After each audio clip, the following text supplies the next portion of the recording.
एक बादशाह था जिसकी 7 लड़कियां थीं। वो इनसे बेहद मोहब्बत करता था और उनके हर आराम का ख्याल रखता था। एक बार जब दस्तरख्वान सजा हुआ था, वो सब लोग साथ खाने पर बैठे थे।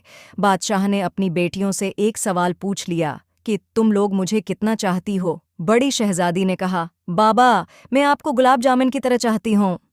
बादशाह ने खुश होकर उसको 4 गांव दे दिए। दूसरी ने कहा, मैं आपको बर्फी की तरह चाहती हूँ। बादशाह ने उसको काफ़ी बड़ा इलाका बख्श दिया। तीसरी लड़की ने कहा, मैं आपको अमरती की तरह चाहती हूँ। उसको भी बादशाह ने बहुत ज़मीन जायदाद दे दी। इसी तरह वो सबसे पूछता गया और सबको माल व दौलत मिलती रही। 7वें लड़की से जब बादशाह ने पूछा, बेटी, तुम मुझे कितना चाहती हो, तो उसने बहुत प्यार से कहा, बाबा, मैं आपको नमक के बराबर चाहती हूँ। ये सुनकर बादशाह को जलाल आ गया। कहने लगे, सब मुझे इतना चाहते हैं, तुम नमक के बराबर। वो बहुत नाराज हुए और छोटी बेटी को महल से निकाल दिया और कहा, अब कभी यहाँ कदम न रखना। वो जंगल की तरफ चली गई और पत्तों और लकड़ियों को मिलाकर एक झोंपड़ी बनाकर वहाँ रहने लगी। भूख लगती तो फल खा लेती, सूखे पत्तों का बस्तर बनाकर सो जाती। एक दिन जब वो सोकर उठी तो देखा कि रंग बरंगी चिड़ियों के पर हर तरफ बिखरे पड़े हैं। उसने उन परों को जमा किया और एक छोटा सा पंखा बना लिया और गर्मी में उसी पंखे से हुआ लेती थी। फिर दूसरे दिन उसको और पर मिल गए।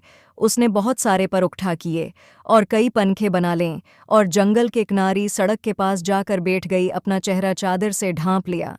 लोग आते गए और पंखे खरीदते गए। इतनी खूबसूरत पंखे उन्होंने कभी नहीं देखे थे। अब तो भीड़ सी लगी रहती। एक बार शहजादे का इधर से गुजर हुआ, उसने इतने खूबसूरत पंखे कभी नहीं देखे थे। सारे खरीद लिए। फिर शहजादी से पूछा, तुम कौन हो? उसने कोई जवाब नहीं दिया। उसके खूबसूरत हाथ बता रहे थे कि उसने कभी काम नहीं किया था। पंखे बनाने में इसकी अंगलियां जख्मी थीं। शहजादा उसके पीछे जंगल आ गया और जब उसको पता चला कि वो शहजादी है और सज़ा काट रही है तो बहुत गमज़दा हुआ। वो अपनी सल्तनत पर वापस गया और वालदेन से सारा माजरा सुनाया। आन लोगों को भी दुख हुआ और वो अपने बेटे की बारात जंगल लेकर आ गए। दोनों की शादी हो गई, मगर शहजादी अपने वालिद को बहुत याद करती थी। वो खुश नहीं रहती थी। एक दिन उसने शहजादे से कहा कि वो अपने वालदेन की दावत करना चाहती है और इनसे मिलना चाहती है। शहजादे ने ज़बरदस्त दावत का इंतज़ाम किया और बादशाह को दावत दी।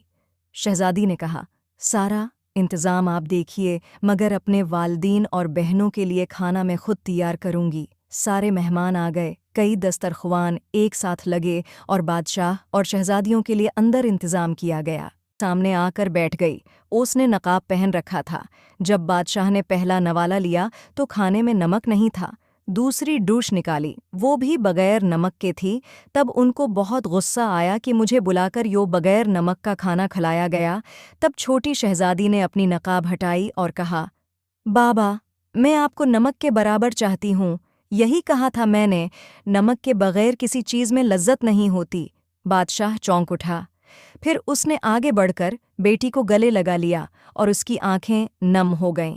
बेटी से माफ़ी मांगी तो शहजादी ने कहा, कोई बात नहीं बाबा, अल्लाह तो सबका है, आप परेशान ना हो, मैं अब बहुत खुश रहती हूँ। बहनों ने भी माफ़ी मांगी और गले लगाया और शहजादी ने सबको खुले दिल से माफ़ कर दिया, मगर इन सबको एहसास दिला दिया कि वो गलती पर थे।